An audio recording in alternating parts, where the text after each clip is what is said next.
আগে বর্ষা মৌসুমে ম্যালেরিয়ার প্রাদুর্ভাব দেখা গেলেও এখন সারা বছরই এই রোগে আক্রান্ত হচ্ছে রাঙ্গামাটির মানুষজন। সরকারের পাশাপাশি এনজিও সংস্থা নানামুখী কার্যক্রম পরিচালনা করলেও প্রতিনিয়ত দুর্গম এলাকার মানুষ আক্রান্ত হচ্ছে মশাবাহী রোগটিতে।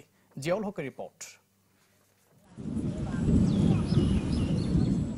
রাঙ্গামাটিতে আবারও ম্যালেরিয়ার প্রাদুর্ভাব। জেলার সীমান্তবর্তী উপজেলা রাজস্থলী, বাগাইছড়ি, বরকল, বিলাইছড়ি ও জুরাইছড়িতে আক্রান্তের সংখ্যা বেশি।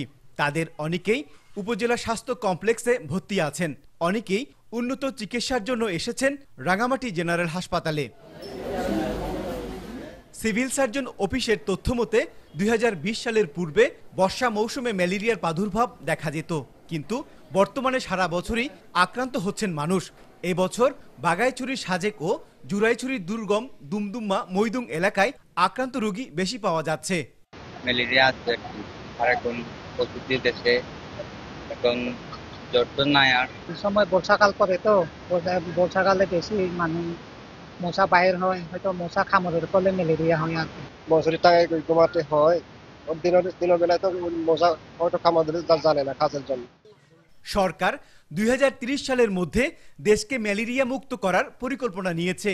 সেই লক্ষ্যে প্রায় 2 যুগেরও বেশি সময় ধরে সরকারের পাশাপাশি বেসরকারি সংস্থা ব্রাক মাঠ পর্যায়ে কাজ করে যাচ্ছে, যার মধ্যে রয়েছে মশারি বিতরণ, আক্রান্তদের রক্ত পরীক্ষা সহ সচেতনতা বৃদ্ধির মতো কার্যক্রম। তারপরও আক্রান্ত হচ্ছে দুর্গম এলাকার মানুষ। 3-4টা উপজেলায় কিন্তু ম্যালেরিয়া বেশি হয়, সেখানে আপনাকে অ্যাওয়ারনেস প্রোগ্রাম করতে হবে। আপনি শহরের লোক দোকানে প্রোগ্রাম করে লাভ নেই। স্বাস্থ্য বা কমপ্লেক্স বা যে কোনো একটা ক্লিনিক এই সুব্যবস্থা করলে ওখানকার হয়তো আমাদের ম্যালেরিয়ার দিকে কিছু কমে আসতে পারে। আগে কিন্তু প্রত্যেকটা গ্রামে গ্রামে ওরাই করতো। ইদানিং আমি কি একটু মনে হয় যে ওরা বলে যে ব্রেকের লোকজন, আমি জানি না তাদের প্রোগ্রামটা এখনো আছে কি নাই।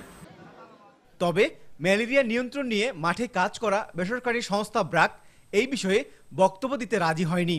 যদিও ম্যালেরিয়া বাড়লেও বিষয়টি নিয়ে শঙ্কিত না হবার পরামর্শ দিলেন স্বাস্থ্য বিভাগের এই কর্মকর্তা। এই সময়টাতে একটু বেশি বাড়লেও আতঙ্কিত হওয়ার মতো কোনো পরিস্থিতি তৈরি হয়নি। এবং মাঠ পর্যায়ে যেখানে ব্লাড সাইড করার সুযোগ আছে সেখানে আরডিটির পাশাপাশি ব্লাড সাইডও করছি। অর্থাৎ আমরা পুরো বিষয়টাকে খুবই গুরুত্ব দিয়ে এই কার্যক্রমটা এখন পরিচালিত করছি। স্বাস্থ্য বিভাগের তথ্য মতে জেলায় এবছর জানুয়ারি থেকে মে পর্যন্ত ম্যালেরিয়ায় আক্রান্ত হয়েছেন 676 জন।